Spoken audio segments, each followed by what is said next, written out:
بسم اللہ الرحمن الرحیم. Class first year Urdu. Grammar کی اصطلاحات ہیں، ذرا اسے آج ہم دیکھ لیتے ہیں. گرامر کی اصطلاحات آپ کے پیپر کے اندر نہیں آ رہی. اس دفعہ کا جو ماڈل پیپر ہے اس کے اکارڈنگ جو ہے وہ گرامر کی اصطلاحات نہیں ہیں، لیکن گرامر کی اصطلاحات کرانے کی سب سے بڑی وجہ یہ ہے کہ آپ کے ایم سی کیوز کے اندر جب آپ سے پوچھے جائیں گے ایم سی کیوز تو اس کے اندر گرامر کی اصطلاحات کہیں نہ کہیں استعمال ہو رہی ہوتی ہیں.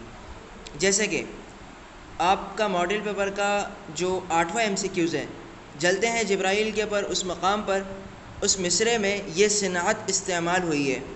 اب اگر آپ کو یہ نہیں پتہ صنعت کسے کہتے ہیں تو نیچے آپ اس کے 4 آپشن ہیں: تضاد، تلمیح، تشبیہ، استعارہ. تو آپ اسے کیسے پہچانیں گے؟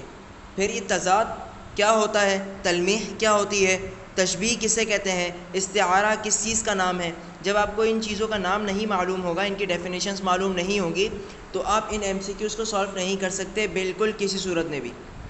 پھر یہ ہوگا کہ یا تو آپ تکا لگا کے آئیں گے یا پھر آپ اندازے سے لکھ کے آئیں گے. اسی طریقے سے آپ کا 5واں ایم سی کیوز ہے: درج ذیل شعر میں یہ صنعت استعمال کی گئی ہے. عہد جوانی رو رو کاٹا، پیری میلی آنکھیں مون، یعنی رات بہت تھے جاگے، صبح ہوئی آرام کیا. اب اس کے اندر کون سی صنعت ہے؟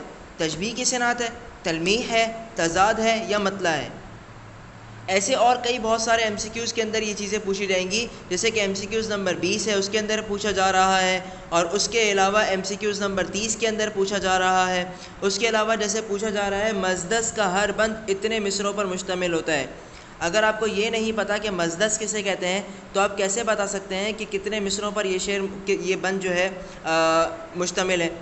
6 پر، 5 پر، 4 پر یا 3 پر. بظاہر تو 6، 5، 4، 3 یہ تو ہمیں پتہ ہونا چاہیے کہ 6 کسے کہتے ہیں، 4، 5، 3 کسے کہتے ہیں، لیکن ہمیں یہ نہیں پتہ کہ مزدس کے اندر کتنے بند ہوتے ہیں، کتنے مصرے ہوتے ہیں، یا وہ پورا ایک بند کتنے مصروں پر مشتمل ہوتا ہے. یہ تب پتہ چلے گا جب آپ مزدس کو جانتے ہوں گے کہ مزدس کیا ہے. ٹھیک ہے، تو آج ہم تھوڑا سا گرامر کی جو اصطلاحات ہیں انہیں دیکھ لیتے ہیں. یہ ضروری ہے، انہیں ہم چھوڑ نہیں سکتے ورنہ ہمارے ایم سی کیوز رہ جائیں گے، چاہے وہ 3 یا 4. لیکن بہرحال ہر ایک ایم سی کیوز 1 نمبر کا اگر ہو تو آپ کے 4 نمبر اس طریقے سے کٹنے کے امکان زیادہ ہو جائیں گے. تو سب سے پہلے ہم دیکھتے ہیں مصرع کسے کہتے ہیں. مصرعے کے لغوی معنی ہیں کیواڑ، یعنی دروازے کا ایک پٹ. دروازے کے اگر دروازہ ہوتا ہے تو اس کے 2 پٹ ہوتے ہیں. آپ نے دیکھا ہوگا آج کل کے زمانے کے اندر تو دروازے کا ایک ہی حصہ ہوتا ہے کہ بس اسے کھولا اور بند کر دیا، پورا ایک دروازہ ہوتا ہے. لیکن بہرحال کچھ جگہوں پر آج بھی اور گاؤں دیہات کے اندر 2 پٹ والے دروازے ہوتے ہیں. تو ان میں سے ایک پٹ جو ہوتا ہے اسے کہتے ہیں کیواڑ یعنی مصرع. شعر کی ایک سطر مصرع کہلاتی ہے. ایک شعر میں 2 مصرے ہوتے ہیں، یعنی 2 پٹ مل کر ایک دروازہ بنتے ہیں. آپ نے دیکھا ہوگا جب بھی کوئی شعر لکھا جاتا ہے تو اس میں ایک لائن اوپر اور ایک لائن نیچے، یا ایک لائن آدھی لائن ایک طرف اور آدھی لائن اس کے سامنے لکھی ہوتی ہے. وہ جو آدھی لائن ہوتی ہے وہ مصرع ہوتی ہے، ایک مصرع، اور دوسری آدھی لائن اس سے مل کر وہ دوسرا مصرع مل کر ایک پورا شعر بنتا ہے. یاد رکھیں، شعر ایک لائن کو نہیں کہتے، وہ جو آدھی لائن لکھی ہوئی ہے اسے ہم شعر کبھی بھی نہیں کہیں گے، وہ ایک مصرع کہلائے گا. جیسے پیوستہ رہ شجر سے امید بہار رکھ، گرتے ہیں شہسوار ہی میدان جنگ میں. اب یہ دونوں الگ الگ مصرے ہیں، دونوں مل کر ایک شعر بنیں گے، لیکن یہ الگ الگ شعروں کے مصرے ہونے کی وجہ سے ایک شعر بن نہیں سکتے. بہرحال یہ دونوں الگ الگ مصرے ہیں. اب شاعر کسے کہتے ہیں؟ شعر کی ڈیفینیشن آپ سمجھ چکے کہ 2 مصروں سے مل کر جو چیز بنی جائے اور موضوع کلام ہو اسے کہتے ہیں شعر. شاعر نے اس میں ارادہ کیا ہو کہ اس کے خیالات اور جذبات کا اظہار جو ہے مناسب الفاظ کے ساتھ ہو تو اسے کہیں گے ہم شعر. اس کے بعد آتا ہے ردیف، تیسری چیز. ردیف کسے کہتے ہیں؟ ردیف کے لغوی معنی ہوتے ہیں گھڑ سوار کے پیچھے بیٹھنے والا. گھڑ سوار کسے کہتے ہیں؟ گھوڑے پر بیٹھنے والا. جب ایک شخص گھوڑا چلا رہا ہوتا ہے تو گھوڑے کے چلانے والے کے پیچھے جو شخص بیٹھا ہوتا ہے اسے کہتے ہیں ردیف. شعری اصطلاح میں ردیف سے مراد وہ لفظ یا الفاظ کا مجموعہ ہے جو قافیے کے بعد مکرر آئیں اور بالکل یکساں ہو. اب قافیہ کسے کہتے ہیں؟ قافیہ سمجھ لیں. قافیہ کسی بھی مصرے کا آخری لفظ ہوتا ہے اور وہ دونوں مصروں کے اندر ایک جیسا ہو. اگر وہ دونوں ایک جیسے ہوں گے تو پھر اس کا وہ قافیہ کہلائے گا، اور اس سے ما قبل جو الفاظ ہوں گے یا جو لفظ ہوگا وہ ردیف کہلائے گا. ٹھیک ہے،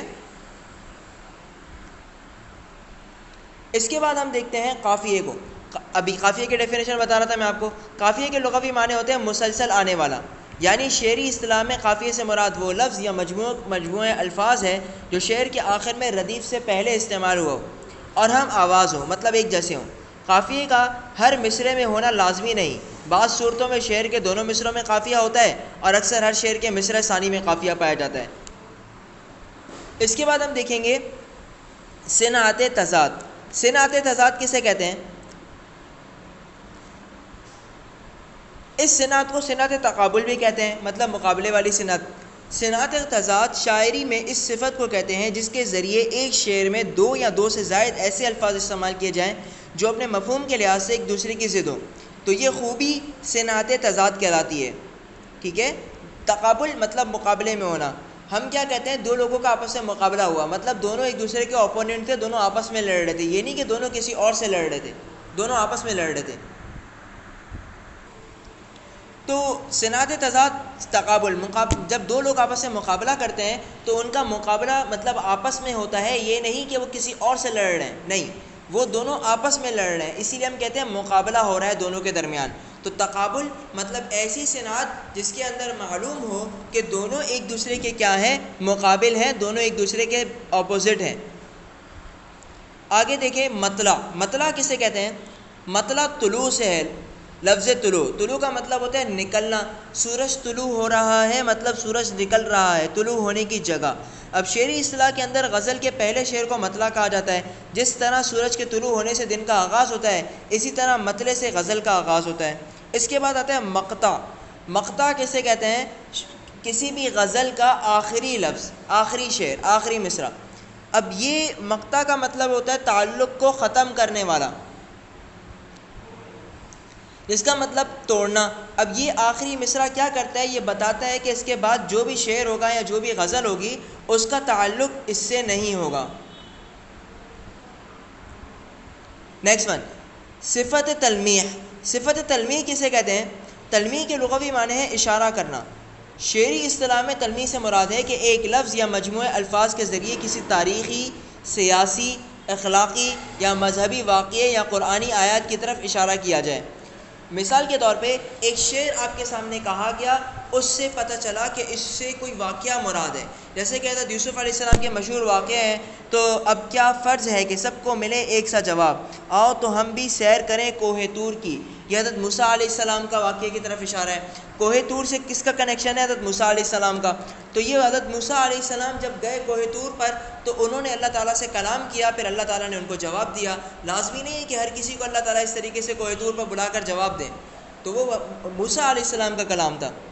اسی طریقے سے بے خطر کود پڑا آتش نمرود میں عشق، عقل ہے محو تماشائے لب بام ابھی۔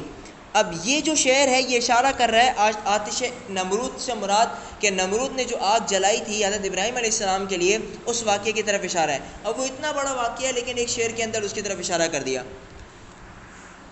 اگلی اصطلاح دیکھیں، اصطلاح نمبر 9، صفت مبالغہ۔ مبالغہ کے لغوی معنی ہوتے ہیں حد سے بڑھنا۔ شعری اصطلاح میں مبالغہ اس صفت کا نام ہے جس کے ذریعے کسی شے یا شخص کی بعید از قیاس تعریف یا مذمت کی جائے۔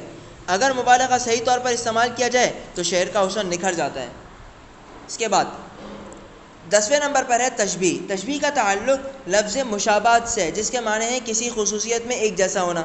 اصطلاح میں تشبیہ سے مراد ہے کہ دو مختلف چیزوں کو کسی مشترکہ صفت کی بنیاد پر ایک دوسرے کی مانند قرار دیا جائے، اس سے کلام میں حسن اور نکھار پیدا ہوتا ہے۔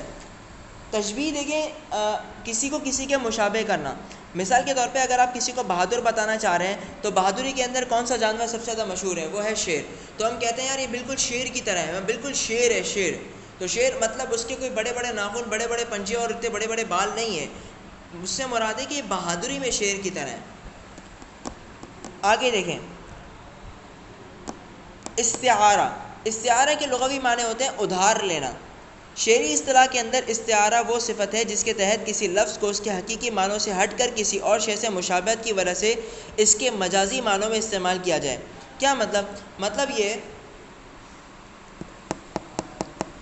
کہ ایک معنی ایک چیز کا تھا، جیسے کہ چاند۔ ہم خوبصورتی میں کسے کہتے ہیں؟ چاند کو خوبصورت کہتے ہیں، لیکن ایک ماں اپنے بیٹے کو اگر چاند کہہ کر پکار رہی ہے تو مطلب اس نے چاند سے اس کی خوبصورتی کے میننگ تھوڑی دیر پر ادھار لیے اور اس کا وہ لفظ ادھار لے کر اپنے بیٹے کے لیے استعمال کر لیا اور اسے کہہ دیا چاند۔ اب اگر کوئی یہ کہے گا میرا چاند کہاں گیا، تو ماں اگر یہ کہہ رہی ہے میرا چاند کہاں گیا، تو دنیا آسمان پر نہیں ڈھونڈے گی کہ چاند کہاں گیا، اس ماں کو بولے گی تمہارا وہ چاند تو اوپر ہے۔ ان کو یہ بتانے کی ضرورت نہیں ہے کہ چاند سے مراد اس کا خود کا بیٹا ہے، کیونکہ اس نے چاند کا لفظ اپنے بیٹے کے لیے استعمال کیا ہے، تو یہ استعارہ کہلاتا ہے۔